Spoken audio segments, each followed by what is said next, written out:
સુરતના અંત્રોલીમાં bullet train પ્રોજેક્ટનું નિરીક્ષણ કરવા પહોંચ્યા. સુરત એરપોર્ટ અને નિયોલ હેલિપેડ પર પીએમ મોદીનું ઉચ્ચ અધિકારીઓ દ્વારા ઉષ્માભર્યું સ્વાગત કરવામાં આવ્યું. મોદીની મુલાકાતને લઈને ભૂરી ગામથી નિયોલ માર્ગ સુધી કડક પોલીસ બંદોબસ્ત ગોઠવાયો હતો.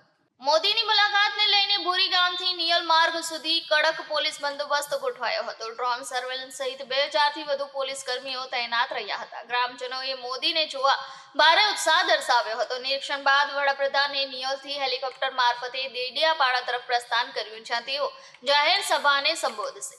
વડાપ્રધાન શ્રી નરેન્દ્રભાઈ મોદી સુરતના અંત્રોલી ખાતે નિર્માણાધીન બુલેટ ટ્રેન સ્ટેશનના નિરીક્ષણ માટે આવી પહોંચ્યા હતા. તે અવસરે સુરત એરપોર્ટ ખાતે કેન્દ્રીય જળશક્તિ મંત્રી સી.આર. પાટીલ, નાયબ મુખ્યમંત્રી શ્રી હર્ષ સંઘવી, સાંસદ શ્રી મુકેશભાઈ દલાલ, મેયર શ્રી દક્ષેશ માવાણી, જિલ્લા collector doctor Saurabh Pardhi, police commissioner Shri Anupamsinh Gehlot તથા સુરતના નિયોલ હેલિપેડ ખાતે વડાપ્રધાન શ્રીનો મ્યુનિસિપલ કમિશનર શ્રીમતી શાલિની અગ્રવાલ તથા જિલ્લા પોલીસ અધિક્ષક રાજેશ ગઢિયાએ ઉષ્માભર્યું સ્વાગત કર્યું હતું. નરેન્દ્ર મોદી અંત્રોલી ખાતે આવેલી બુલેટ ટ્રેન પ્રોજેક્ટ મુલાકાત ખાતે આવી પહોંચ્યા હતા.